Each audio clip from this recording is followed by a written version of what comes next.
Well, let's get started. So, want to welcome everyone to this Open Education Resources event. This is the second event in our series that we're hosting by the Saskatchewan Polytechnic Library. This session today is an exploration of open pedagogy and technical vocational education and training with Chad Flinn from Medicine Hat College, where he's the Dean of Trades and Technology. And this is not only an event about open education, it's also an open event. And so we want to welcome both people that are joining us from Saskatchewan Polytechnic and those who are joining us from outside our Sask Polytech community. Before we get started, in order to start our time together in a good way, I'd like to recognize the land and the water and the beings that reside on and are part of the areas that are encompassed by Treaty 4 and 6.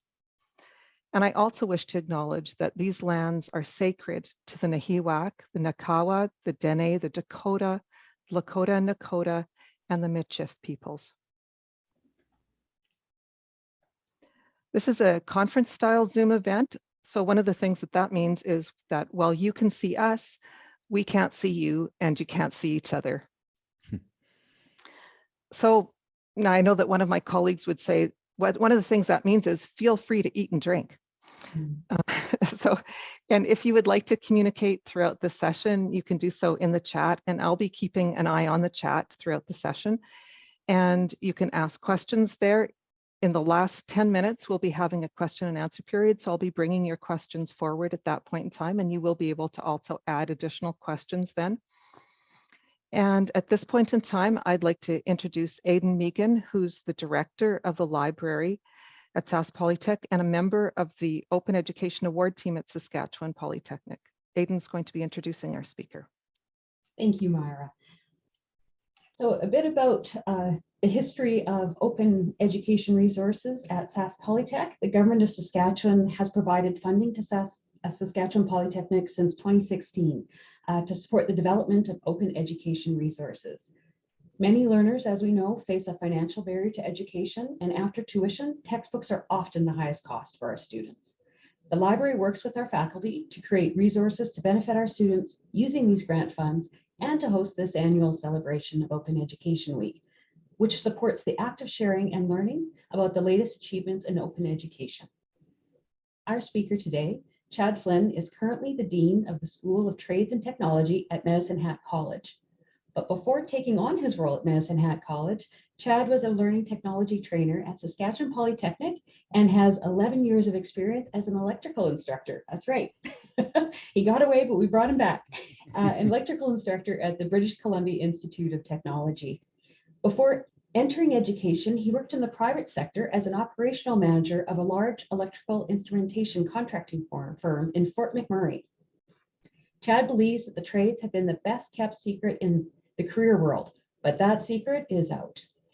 The field requires management skills as well as leadership and people skills, just as much as the practical skills we develop.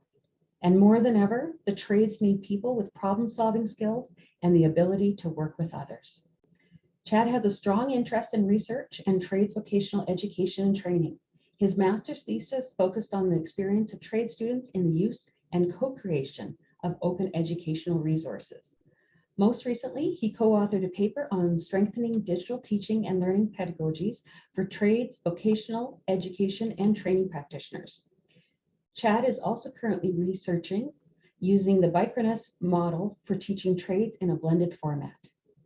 Chad also holds a Master of Arts from Royal Roads University with focus on learning and technology, and has completed the Provincial Instructor Diploma Program, Vancouver Career College, and is a Red Seal endorsed journeyman electrician, having completed apprenticeship training at BCIT. Thank you so much for joining us today, Chad. Thanks so much, Aidan, and it's an absolute pleasure to be here. So I'm going to just jump right into it because I know we're in the interest of time. I want to make sure I get everything I need to say out. So I'm going to jump right in here. I'm going to say something that can be a little controversial, especially if you're teaching in the trades or involved in trades education at all. And that's this. I think that trades education needs to be broken. Now, I want to say that again a little slower because I don't want you thinking I made a mistake there. I did, in fact, say that I think trades education needs to be broken. I don't think at the present model rate that we're using right now, it is broken. In fact, some would argue that it's working quite well. Depending on the trade you're in school from 4 weeks to 12 weeks. Depending on your experience, you're generally out in the field for about 80% of your time, 20% in school. And we're cycling you through our first year, second year, third year, and then fourth year, depending on your trade, sometimes fifth year. Now, as a trades instructor, something just didn't jibe with me. And I taught, as was mentioned, I taught at BCIT in the electrical trades program for 11 years.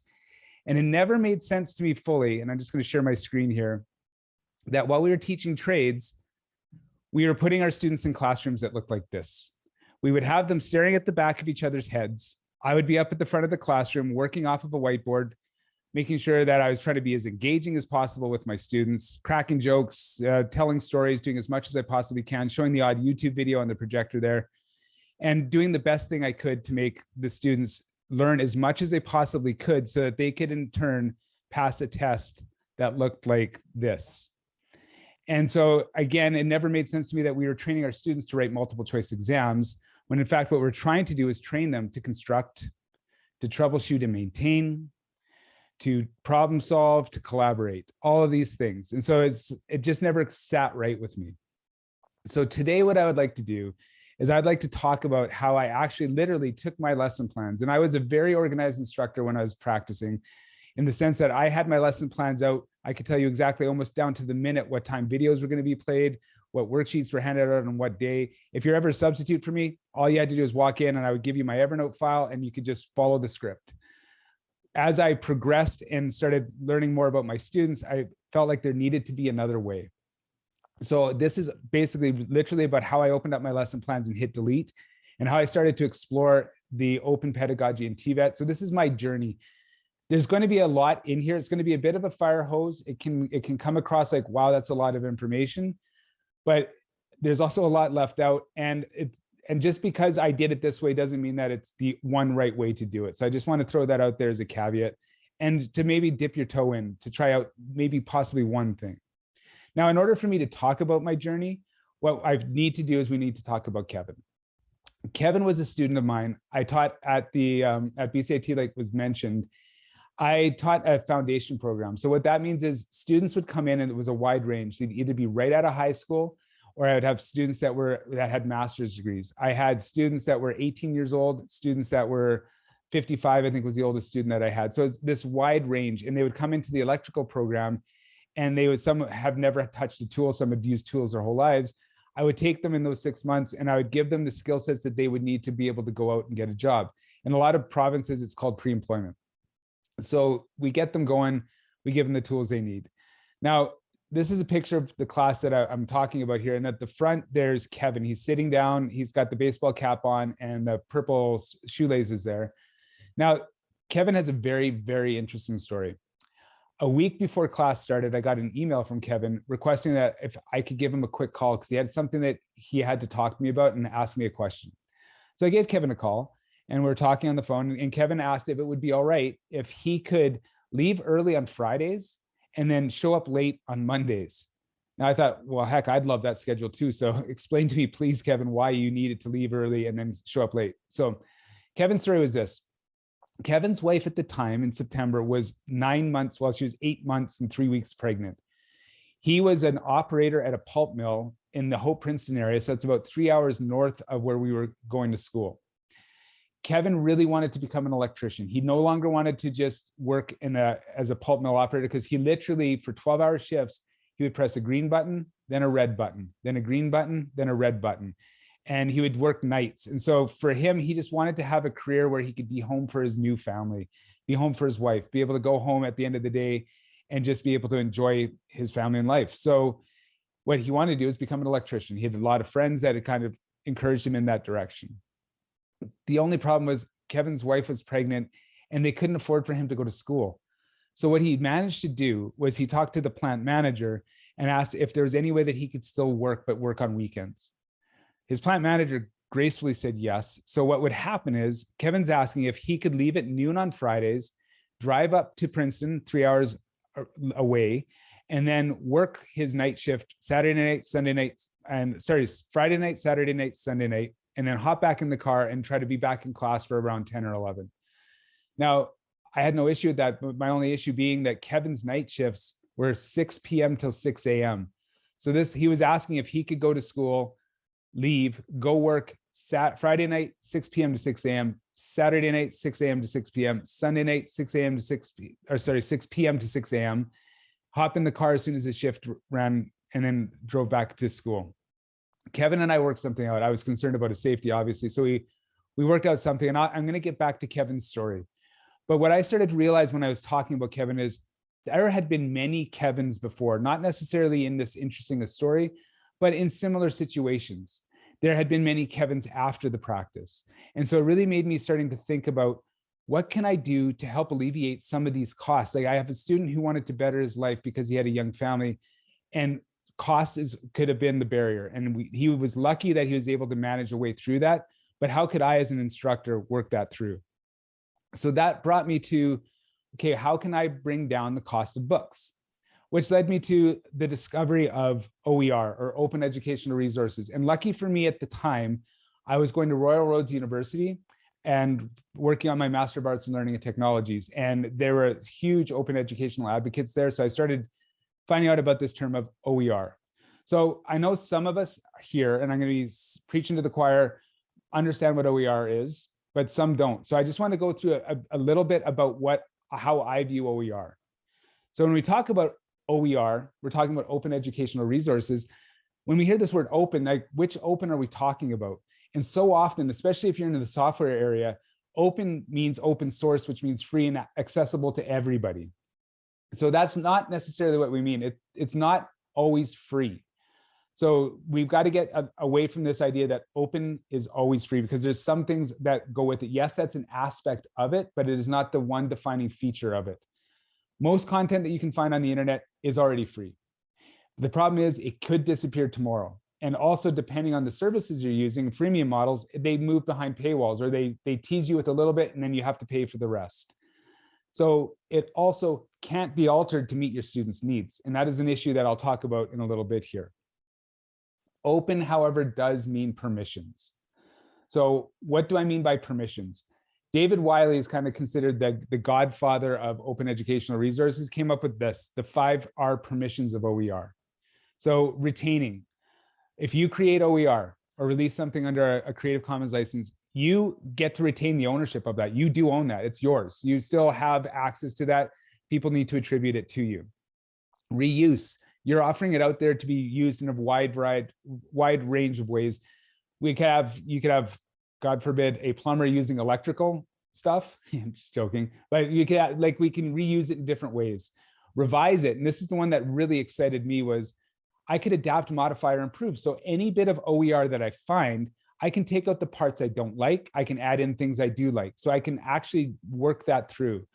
Another thing that I really, really enjoy about OER is the idea that we can remix things. So I can take Creative Commons videos and insert them into a Pressbook, which is like an open textbook, online textbook, and make it interactive. And so that's something that I've done in the past as well. So I could start combining and remixing, and I could spend probably a whole session just talking about remixing, because honestly, these days, everything is a remix. You watch any movie out there, it's just a redo or a remix of something else. Anyways, I'm on a soapbox, I'll get off. And you can redistribute it, so you can get it out there and share it with others. Now, here's the definition, one of the definitions. There's a couple of really well-known definitions. I'm going to use this one from the Hewlett Foundation. Open educational resources are teaching, learning, and research materials in any medium, digital or otherwise. So we're not just talking about creating a textbook. We're also talking about creating assessments, creating videos, creating podcasts and audio. There's lots that we can create with this. These reside in the public domain or have been released under an open license that permits the no cost access. So there's your free. So yes, it is an attribute of it. No cost access, use, adaptation, and redistribution by others with no or limited restrictions. And so let's talk about these restrictions. So oftentimes I hear people talk about Creative Commons. Creative Commons are the licenses that we can use to distribute our open educational resources. So they start with the least restrictive and work their way up to the most restrictive. So the least restrictive would be your CC BY. So if anybody uses your material, they're able to adapt, revise, remix, reuse, whatever they want. They just have to attribute that you were the original author of it. Then we move into CC by SA, which is share alike. So if somebody does do that and creates their own with yours, they need to share it as well under the same license. So it's at least a CC by. Then from there, we get into this CC by NC, which is non-commercial. They can go ahead, reuse, remix, revise, whatever they want with it, but they can't sell it. They can't use it to make money. Then we start getting a little more restrictive. CC by non-commercial, and you still have to share alike. So you have to use if you're going to send it out there, you have to use the same license. Then we started getting into a little more restrictive. So there's CC by ND, which is non-derivative, meaning that they can use it, but they can't change it. They can't change your materials. You can't reword things and work that through. And then we get to our most restrictive, which is CC by NC&D, which basically it's almost like a textbook, but free, where you've got, it's Creative Commons, they have to attribute you, they can't sell it, and they can't change it. So that's basically where I'm coming from when I talk about OER. So I started looking into OER, and where can I find this stuff? Like, it's great that the concept's out there, but is there trades-based OER built at this time? And I'm from to the day I die, there's two institutes that I will always talk highly about. One being SAS Polytech, because I love my time there, was amazing. What a great team. Second is BC Campus. And BC Campus at the time had an open education, they've got an amazing open educational resource library. So make sure if you're in any discipline, go there and look to see if they have anything there for you. But they had also had trades in there. And I started getting excited about that. So I started looking into, okay, what trade stuff do they have? And this is the ones that they had at the time where safety was in there, some math stuff, some multimeter stuff. So there was a lot of great stuff in there. And another repository that I found was also Skills Commons, which is out of the United States, a humongous repository for OER. My only caveat would be spend some time in it and learning how to use the filters, because they consider OER anything from a syllabus all the way to an online course. So if I looked up electricity in here, I would see a kabillion different resources pop up. And then you've got to fire through and kind of look to see if it fits your needs. So yeah, once you learn how to use their filtering system, which is not user-friendly, unfortunately, it is a wealth of information. So Skills Commons is great. At the time though, there were still gaps. So I found a lot of great OER, started using a lot of great OER, but I had to require my students to buy the textbooks because there were some gaps in that. So I started thinking about knowledge creation. Like, how can I get the knowledge that I have out? How can I start involving myself in getting this stuff out there so I can create resources for my students? So I need to tell another story about a student of mine. His name is Elton. Elton he was an awesome student. Actually, Elton went on to get his journeyman ticket, and then from there decided he wanted a career change and is now a massage therapist. So it's so interesting to me the paths that we take in our careers. So Elton came up to me after class one day and he's like, you know what, Chad, I really wish that I could hit you on the back of the head, drag you to my car, throw you in the trunk, take you home and tie you up. And I thought, okay, that's really concerning, Elton. So maybe you would like to explain to me why you want to take me, bonk me on the head and throw me in the back of the car and basically kidnap me. And we laughed and he said, well, here's the deal is when I'm in class and you're lecturing about this information, I get it. Like I understand it. When you're doing examples on the board, I can track along, I get it. When I'm working with the other groups, I get that. When I'm working on my worksheets in the classroom, I get it. The disconnect comes is I leave school, I go to the gym, I go hang out with my girlfriend, I go have dinner with my family, I play some video games, I sit down to work on my homework, and I'm missing something. There's a disconnect, I forget something. And then I feel like I'm banging my head against the wall and I get really, really frustrated. And his isn't the only story. There are many Kevins out there. There are many Eltons out there. So I started thinking, what is some way that I can mitigate this? How can I help these students so that they can see the concept and they don't have to worry about bonking me on the head and kidnapping me away from my family? So one thing I started to do was I found a whiteboard app on my iPad called Explain Everything. And I was able to do little walkthrough videos on the concept. So it's just examples that I'd done on the board. I could just do a quick example walkthrough on the video, post it, send it to my students. So then if they got stuck, they could watch the video and they could see where they got stuck. And oh yeah, okay, I forgot to square my voltage. I didn't do that. So I started making these videos. It resonated with that class. They asked if they could start sharing it with their friends. So I said, sure. So I opened up a YouTube channel. Through the advice of Amanda Coolidge from BC Campus, I found out that I could release all the videos under a Creative Commons license, which I did. And so what's happened is I opened up the Electric Academy. And so to this date, there's roughly 35,000 subscribers and climbing at a rate of almost 1,000 per month. So there obviously it's resonating and there's some sort of need out there. And I think at this point after COVID, we know that there are needs for video resources out there. So one thing I did with this as well is I found out about a tool called H5p. H5p is an amazing tool. I could do a whole session on just the different elements of H5p. I'm going to just touch on one right now, is something that you can turn your videos, you can turn any YouTube video into an interactive video. Now I would caution, if you do this, you make sure that the videos you're using have a Creative Commons license attached to them. That would be my only caution. So I'm going to show you an example here. And I'm going to make sure that I'm still screen sharing. And I don't know how I can actually, can somebody let me know, can we see the video that's posted there? Myra, can you see the video? Yes. Okay, Yes. See perfect. the video. Awesome. Okay, so I'm going to Now, hit play. and we won't be able to hear it unless you've shared sound when you shared when you went to share your screen. I've got it hooked up through my soundboard, so it should be good. Okay, It should be all right. good. So let me know if you can't hear it. Can we all hear the sound? No, No, what can't. you have to do, Chad, is you have to stop sharing, and then there's a little button at the bottom left that says share computer sound. And when you click on share again, and then you'll see that little button. Mm, Gotcha. Repeated There we go. across all these guys are. yep. got Okay, it. so and it hear can the be a sound little now? Yes. confusing. If you Excellent. So this follow is what just I me like to call droning the on about a accordion parallel method, circuit. though, So it's you'll notice actually on the quite bottom here, there's simple. these little All you have dots. to do is I just want to show you squish in a something that I bunch of did. So this is a resistors video together. that was just, you would watch the video and just watch it all through and see how to do Said I've got all these for three this parallel resistors circuit. are in series. Now watch with as the one video another. playhead here Now, when comes to a resistors dot. are in series from our previous lessons, we've learned that all you have to do is add the resistors together. So the video stops and this little call up says, so I can click on it, and I embedded this as an example of when resistors are added in series, they can be added arithmetically. You can just add them. So a little pop-up appears for them. And so like, oh yeah, okay, that's great. And so then they continue on, they hit play. Because it gives us a total circuit resistance. These guys being in series will be 5 ohms plus 4 ohms plus 8 ohms, which is going to give us. And then I have the video stop again, and they have to actually answer the question. So if I type in the wrong answer, let's say 14, and I check it, it tells them it's wrong. Now, you see here, as I can look at the right answer, you can actually, as an instructor, take that out. But that's, when I do an H5p session, I'll show you how to do that. Now, if we redo it and I put in the right one, you see it continues on.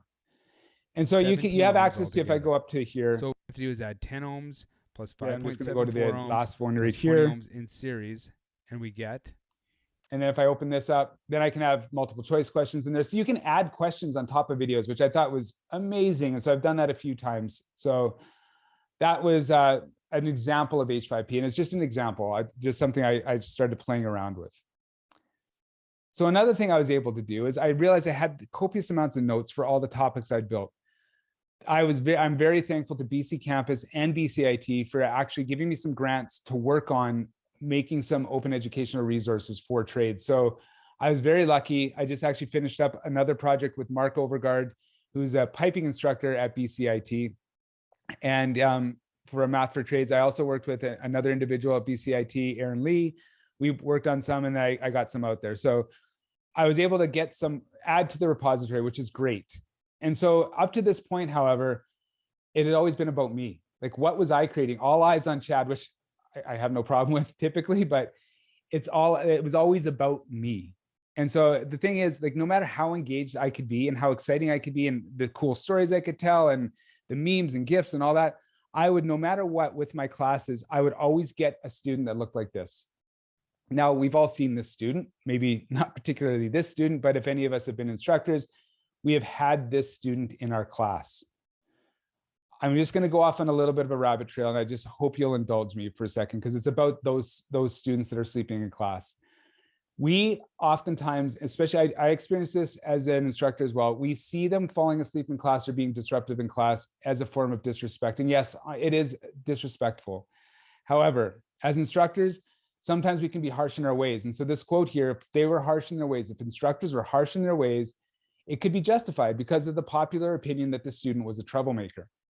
Now, my little rant is this: when our students enter our classrooms, they do not enter as empty vessels. Our students enter our classrooms dragging their entire life and baggage behind them. So that student that is sleeping in class, perhaps he's a student like Kevin who just worked all night. Perhaps he was a student like I was at the time, where I had a baby and I couldn't get any sleep at the time. And so I was just having a hard time staying awake.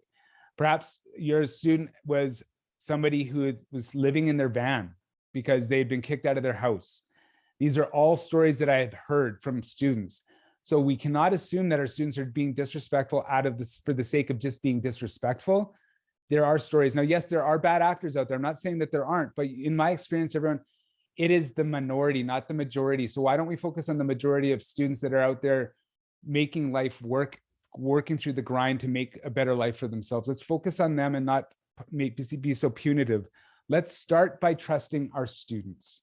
And that's so, so true. And the moment we start trusting our students, the entire world opens up, and it opens up a whole new avenue of absolutely everything that can be involved with teaching. And that kind of leads me to this whole open pedagogy model.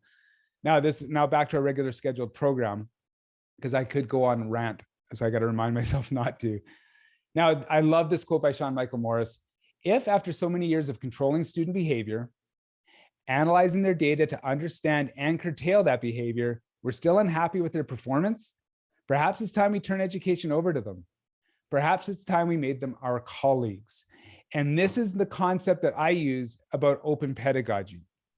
So what I'm going to do now is I'm going to walk us kind of through my journey with how I implemented open pedagogy into my classroom. Now, before we do that, we have to talk about what open pedagogy is. So I've got a quick and easy definition of open pedagogy. Now, the reason why there's laughing and people laughing there is, with as many people are watching this session right now, you could have that many different definitions of open pedagogy. So what I'm going to do is I'm going to share the definition that I resonate with the most. There are a plethora. Catherine Cronin has some out there. Michael Pasavesius is one that I'm going to share now. There's different models out there. So I'm just going to read through this one here. Open pedagogy, or open educational practices, the two are the same, are teaching and learning practices where openness is enacted within all aspects of instructional practice, including the design of learning outcomes, the selection of teaching resources, and the planning of activities and assessment. So that's including your students in all of these things. OEP, or open educational practices, engage both faculty and students with the use and creation of OER, draw attention to the potential afforded by the open licenses, facilitate open peer review, and support participatory student-directed projects. And that's, I highlight that because that is one thing that I really zoned in on as I was teaching.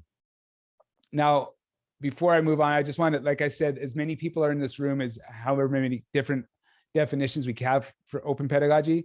A friend of mine, Rajiv Janjani, and his partner in crime here, Robin DeRosa, they say that open pedagogy is a site of praxis and a concept defined by ongoing conversation. I absolutely love this quote because it means this discussion, well, me talking right now, and the discussion that will ensue afterwards, and the discussion from this week that you will have with everybody around this open educational concept, it only works if we continue the conversation and we continue sharing our practices and our models. That's why I'm so passionate about sharing what I experienced in this, is because I want the conversations to keep growing. So please use this as a spur point to continue the conversation.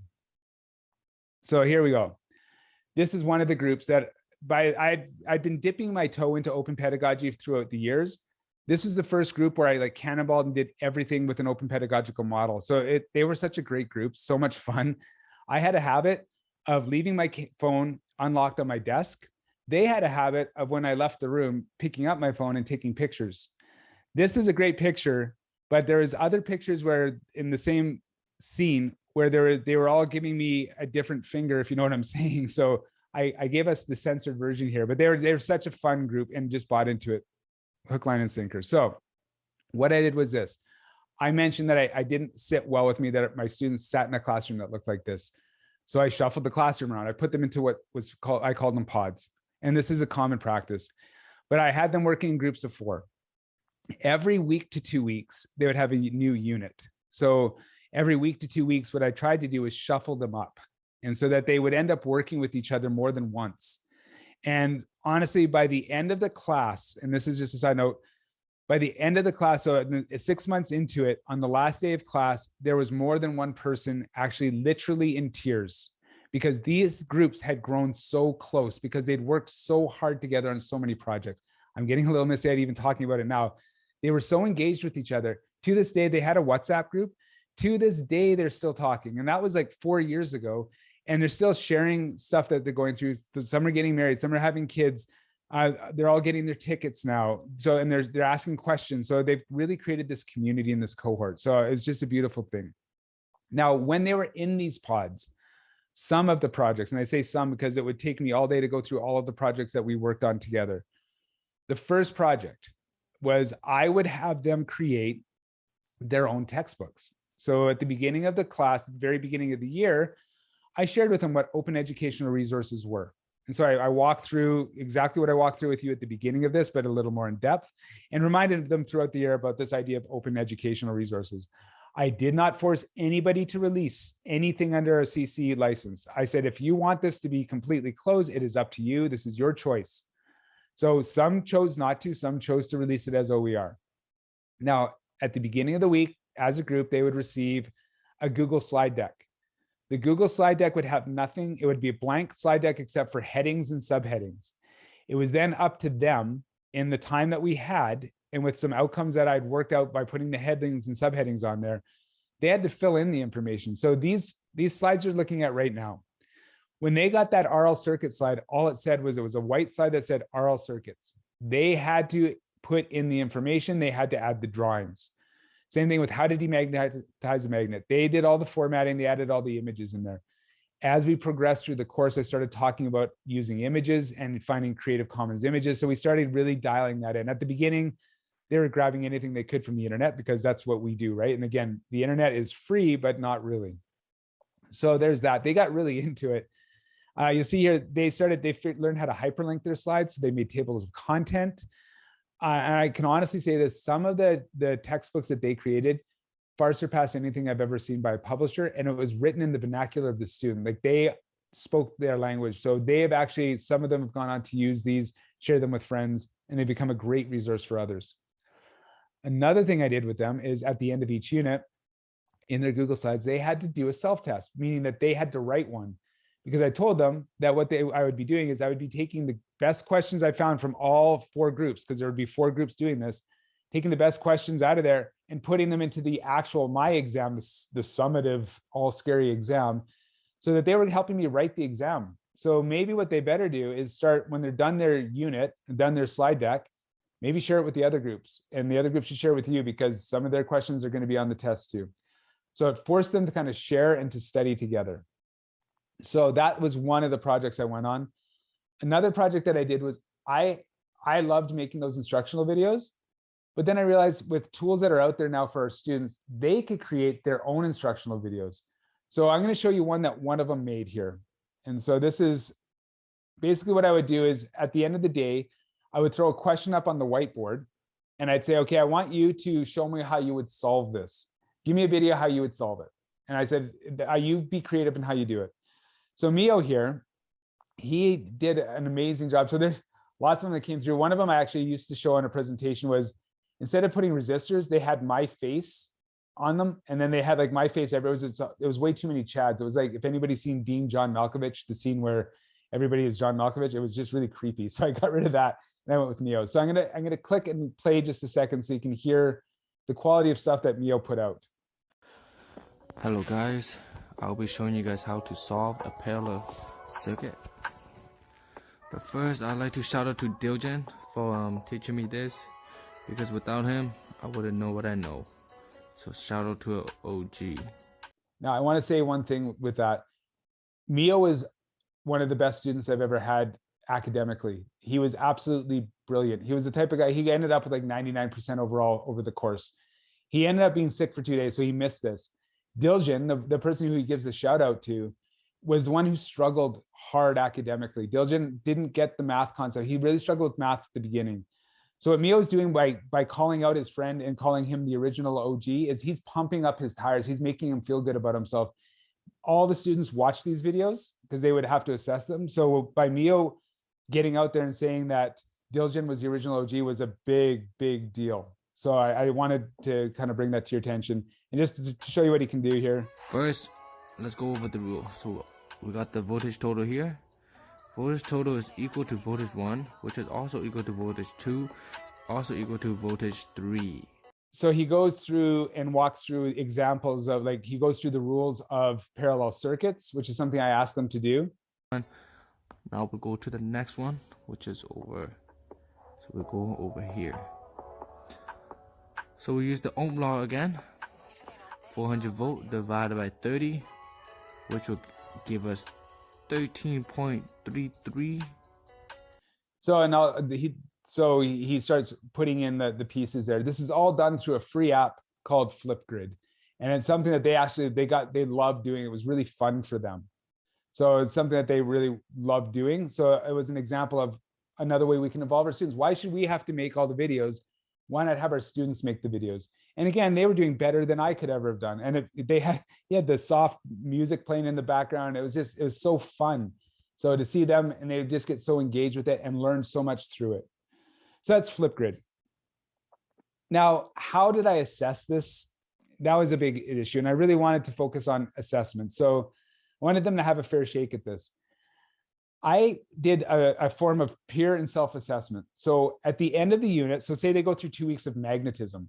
At the end of the unit, they would get a Google form and it would say, okay, fill out this. So they would have to do their evaluation of themselves and of their peers. They would evaluate themselves. They would always invariably mark themselves a little lower. So 80% of students would mark themselves down to 70. It was always low. Once in a while, you get the cocky person who would give themselves 100%, but we'd have conversations about that. What I found super interesting too was at the beginning, they would always mark their friends and their group members, whether they're friends or not, at 100%. And the comments were always like, this guy rocked it. Well, the thing is, I was in the class, I was walking amongst them all. I can see that that particular guy did not rock it. So when we had the conversations, I started talking about how important it was to actually be critical. Like, it's not a bad thing to criticize your friend. And in fact, when you go out into industry as a journey person, you're expected to, you will have apprentices working under you. So you need to take that into account. And so it took some pushing and guiding and nudging along the way.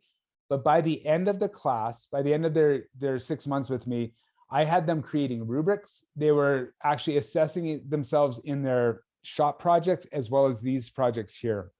So they learned about the citizenship that goes along with being critical in that. Now, another area that I really wanted to work on was this idea of authentic assignments. Now, authentic assignments, similar idea, but what I wanted to do was make sure that my students never would walk out of the classroom and throw something in the garbage. I always wanted them to have a great hands-on experience and use it. Now, trades-based learning, typically a lot of the stuff that they were doing, the project they were working on, they were going to be authentic assignments. They were going to be wiring things and building things, but there was also a lot of theory. And so in the theory-based components, I made sure I added in assignments that they could do. In this example here is a Raspberry Pi. So this is for their electronics section. So we would do a little talk about diodes and transistors and all that. And that was interesting, but I really wanted them to get hands-on with things that they would use. So this Raspberry Pi, they cost about $35. There's about 1 trillion different projects you can build with these things. They're absolutely phenomenal. And so if you've got kids in high school, perhaps they've worked with these or Arduinos, same thing. So I had told them that for electronics that they could pick a project and they could work on it, that I would be there to kind of facilitate and guide, but not answer any hard questions. They would be expected to do the research. So when we did it, I have 3 pictures here. So on the far left-hand side of the guys giving us the thumbs up, that's Greg and Ben. They were super excited because at the beginning, one of the outcomes was they had to upload Linux to the actual operating system to the Raspberry Pi. So they did it and they were excited about that. So again, real hands-on experience on things that they might have to do in industry. The second group, there was some hardware stuff that they had to build. These guys were building a gaming system. So they were building, and not only was it the programming, but they're actually getting hands-on building things. This third one I love because this group here was building a Wi-Fi booster. Now, again, blowing my mind what you can do with these little tiny units. But they decided a Wi-Fi booster would be great because everybody had, they were all running into that issue in their homes where, you know, there's that one part of the house that's always got terrible Wi-Fi. So they thought, well, maybe there's a solution. There is. They got it up. What they neglected to do is realize that when they were working on the software, that there was an actual firmware upgrade on the equipment they were working with. They didn't take that into account and could not get these boosters to work. So they were getting really, really frustrated and coming, almost begging me to fix it for them. And I told them no, that I kind of gently nudged them in the right direction, but I wasn't going to do it for them. So you see, there's the gentleman with the hoodie, the gray hoodie over his head. His name is Harnek. Harnek is one of the nicest people you will ever meet. He was right out of high school. He was like soft-spoken, just a real sweetheart, and just a pleasure to have around, and would never say boo. But by the time he was done this project, Harnek was saying words that were making me blush, and I have been in the trades for over 25 years. He was mad. But when they finally figured out what the problem was and troubleshot the problem on their own, and they solved that problem, you should have seen the smile on their faces, and they could light up a room with that. So, and Harnek was so excited, and they all thanked me for not doing that because they wouldn't have experienced that if I had just walked in and said, you know what, just upload the firmware and you'll be good. So we really have to kind of make them struggle through these things. Now, oftentimes I'm asked is, how did the students find this? I guess it's fun. And it looks like it's fun through the slide deck. But so what I did was I'm going to share with you some of their actual words here. So this one says, I like how it made us truly understand what we were learning. It's a good way to get the information stuck in your head. I found it helpful because textbooks language can be confusing. So it was nice to convert that into something easier to understand. When they worked on these projects, they had access to textbooks. I still had hard copy textbooks in the classroom, and that was one of the resources that they could use. So they were using it, taking the language that they would have considered above their heads and learning how to translate it. So not only were they learning the subject matter, but they were learning how to actually use proper textbooks, because beyond my class, they probably were going to run into the situation where they would have to use textbooks in the future. So that came up over and over again, that the language that they wrote it in really, really helped. What did you like or dislike about this? I liked working in groups because it allows me to see how other people think and work. So if they understand something that I don't, I can see how they work through the problem. And it also allows us to share tips and tricks. So it gets really into metacognition. They're starting to figure out how other people learn. And if I'm up in front of a class lecturing, they get to learn how I think they should learn it. If they're working amongst their peers, they're starting to see other ways of thinking, and they can get into debates and start talking about these things. So to me, I found that really exciting. This one I love. I loved that you save us so much money in our books, that's the purpose why I started all this, was because I was trying to find ways to save the money, but it goes beyond that. Thank you so much for that. For someone who has to pay for their own schooling and works part-time, I really appreciate you doing that for us. I dislike the fact that we didn't get 100%, and that's probably really hard to achieve when doing a project like this. Would have to be a PowerPoint wizard perhaps, or maybe even the next one I can achieve that perfect mark. Looking forward to feedback on how it could have been better. It was fun making it in our group and was efficient and full of laughs. So this person was driven. So she really wanted to always have that 100%. And by the end of the course, I gave her 100% on one of her units, and she was through the moon. So, but she also worked hard and deserved every little bit of that. So, and again, looking forward to feedback. How often do you hear students saying that they're looking forward to feedback? Because when they think about feedback from a teacher, it's the red X, that dreaded red X. Now, everybody liked it? No, not everybody liked it. So and I really appreciate this comment. I just like being responsible for other people's work because it reflects on my mark. Other than that, I really love these slide projects. So that was one of the first ones that we worked on. And granted, yes, it is frustrating when you're in group projects. It's like that meme about group projects that's from The Hangover, the one person that's going to do all the work, one that's going to say they're going to help but doesn't, one that basically does nothing, and then one that shows up at the end and claims all the credit. At the beginning, you could see that. That's a meme for a reason. So you could see that play out. But then by the end of it, and through many conversations, and that's the only reason why any of this worked, is because the conversations, the constant conversations we were having about all of this stuff. So what I loved about this model too is the subject matter was secondary. It was all those soft skills that I saw that they were learning: the metacognition, the collaboration, the working in groups, the learning how to be flexible, realizing that in industry, when they were working in trades, you are on a team, you're in a group, that you will reflect, your work reflects on them and theirs on you. We got to have those discussions because of these types of projects. So I really love that aspect of it. Now, I'm coming kind of towards the end of my session, and I promised that I would get back to Kevin. So this is Kevin today. So Kevin is here with his wife and 2 children now. His daughter in the purple coat was the one that was born 2 weeks after class started. Kevin was possibly one of the best students I have ever had in my life. Don't tell my other students I ever said that. You're not supposed to have favorites. Kevin was not a favorite, but he worked so hard. And Kevin did leave at noon on Fridays. His deal was that he had to go up and he had to have somebody drive him up, was what kind of my condition, because I knew he'd be driving back and I didn't want him driving on his own back after working a 12-hour shift. So Kevin did, he powered through. He was one of the best students. He was a leader in this class. He really worked hard making sure that the other students who didn't understand would be fine. So he's a success story. But I often wonder, how many Kevins did I leave behind? And I know we can't think about that, but we do need to consider that there were others that would come along that struggled, and we did the best we could with what we had, but there's some that just weren't going to make it through the trade because they just didn't have the capacity to do that. So it really made me reflect on that. Now, it really also makes me think that we need more Kevins out there. And you know what? In a class of 16, I have 16 Kevins.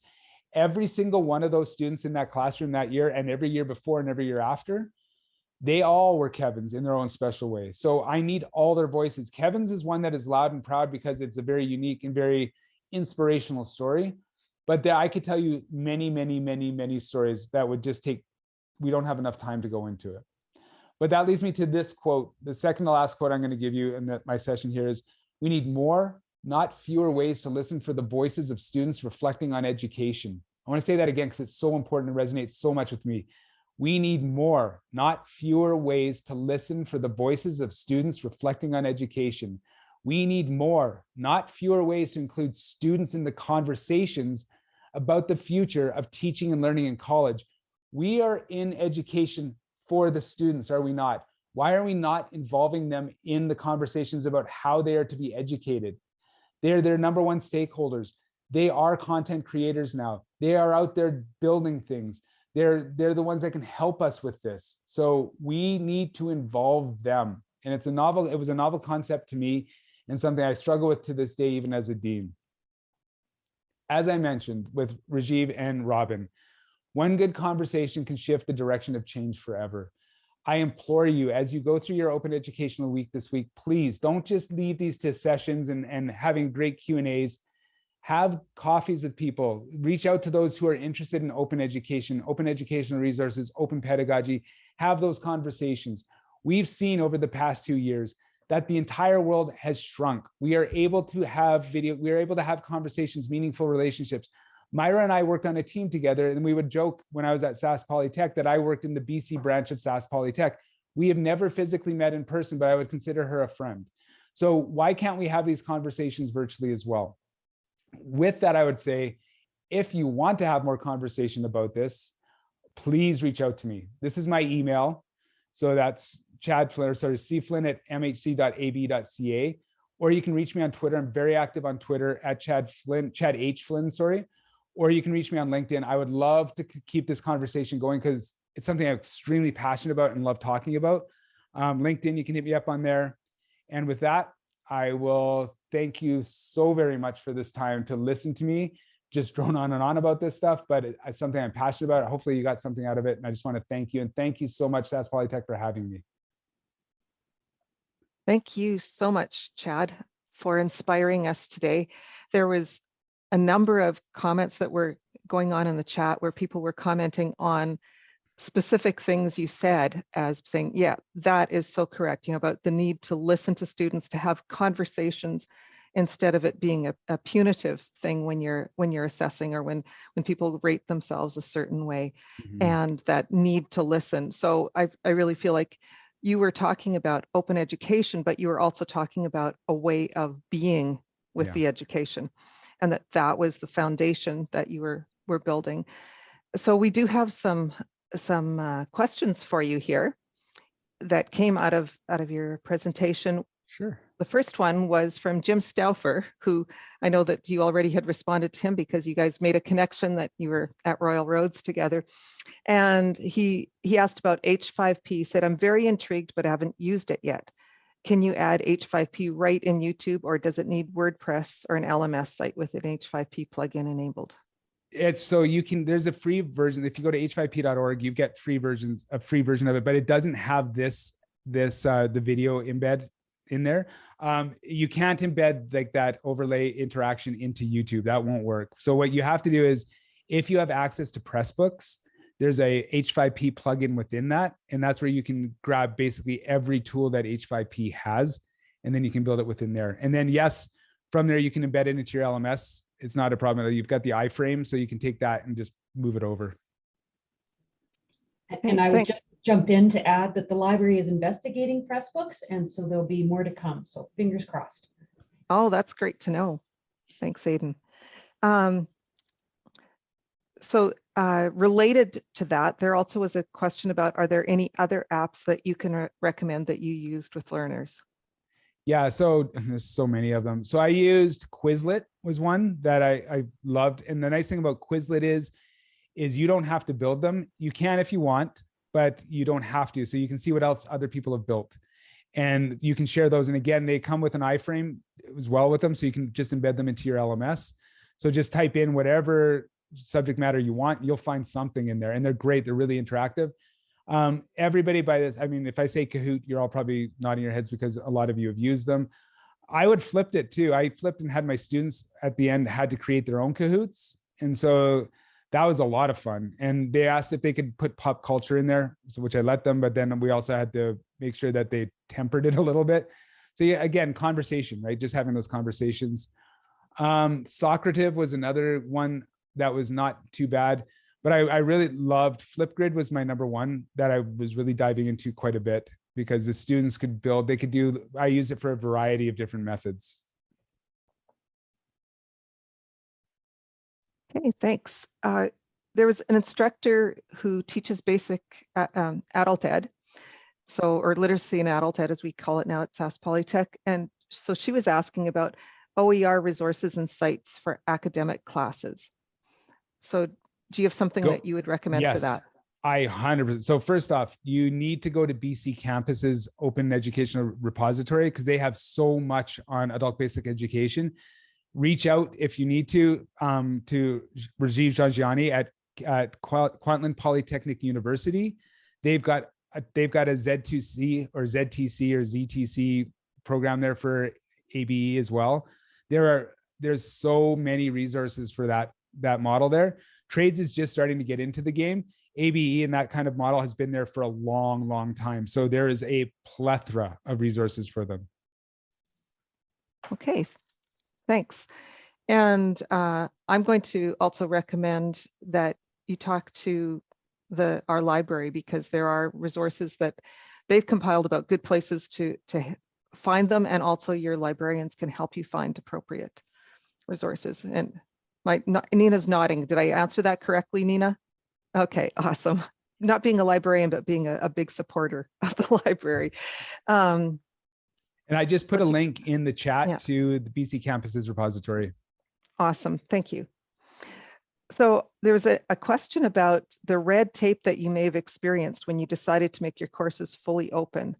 And you mentioned that assessment was a challenge. What other challenges did you face?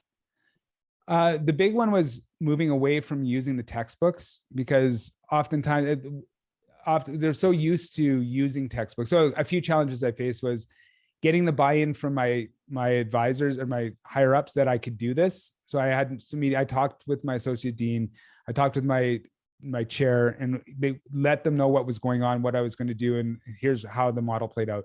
So I had to get their buy-in first. The second buy-in was the students. Now, when the students come to school, they are used to, particularly those ones coming out of high school, textbook, lectures, test.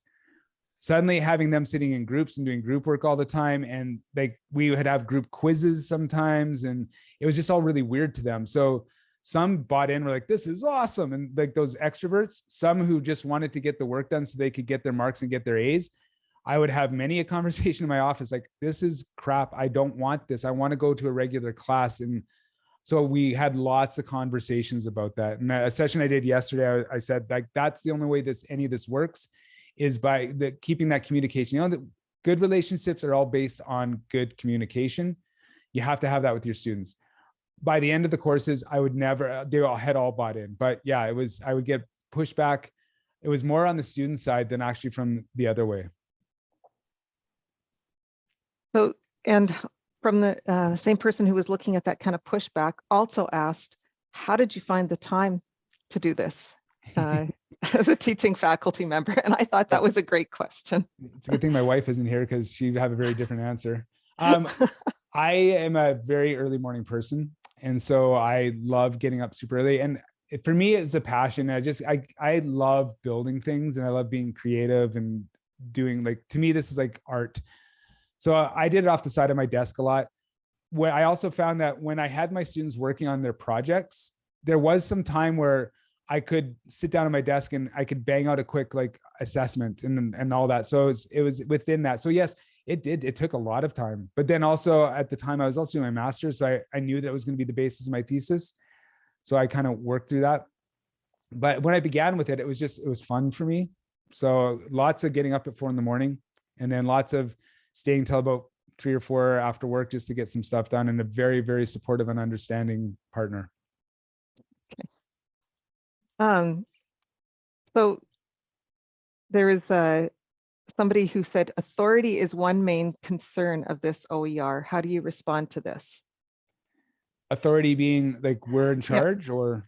You know, I was wondering if you would understand the question, because I didn't fully understand it. So perhaps the person who wrote it could clarify for us. I think it means authority, like reliability of the resource, or, you know, like who's the author, and like having students author things.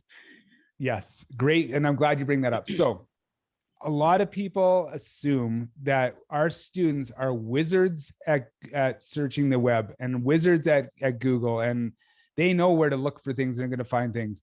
No, they're not. In fact, they're Neanderthals when it comes to that. Like what students are great at is creating content, and they can create amazing videos, and social media, they've got nailed, and communication. Education has so much to learn about how to communicate with their students, and I'll talk about that in a second. But as far as figuring out where they're going to get their information from, it was a lot of our discussion. That was one of those discussions of digital literacy and fluency that I had with them. And one of the things that I think there needs to be more research on, because especially now with misinformation, we've seen it over the past like 5 years, right? Ever since 2016's election, all the misinformation. So we had so many great discussions and debates about how do we know that it's the right information. And we had talks about, well, if it's got a .edu on it, it must be true. Well, not necessarily. So let's talk about that. Let's vet. Let's have discussions. Talk to me. I am the subject matter expert in the classroom. I'm still here as a facilitator. So that's how I got brought into it, as the authority on the topic.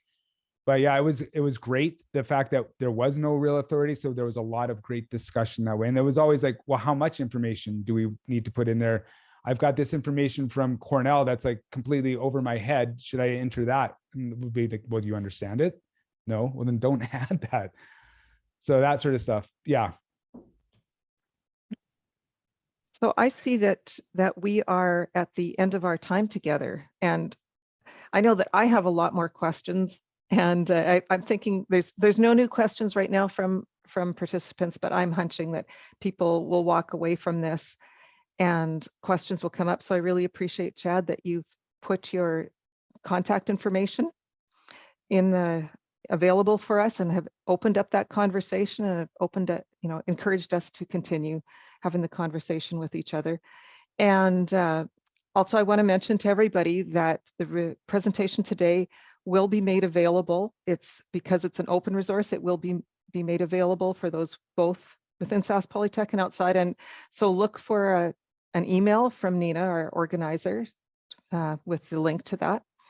And I do see that something else has just come in on the chat. So It's a beautiful, I love, if you could read it, Myra, it's beautiful. I love it. okay. So she says, I need to pause and listen more to students. I try to get through all the learning outcomes so the students are prepared for exams. The other day, I scrapped my PowerPoint lecture and just told the students we were going to pivot away together. The students were helping each other out, having fun problem-solving issues together, and I feel they retained the info. Thank you for sharing the Jess Strommel quote. I will keep this close by. Yeah, and Yeah. we need to involve our students more. We need to trust them and realize that they have a lot to add to all of this. Love it. Mhm. Thank you, Rochelle. So if we will end the event now, but I see there is another question. What I'm going to do is I'm going to send them off to Chad and make Okay. sure that he gets them, and we'll just make sure that everybody is connected after this. Thank you, Myra and Chad, for your great work today. Love it. Thank you. Thanks, everybody.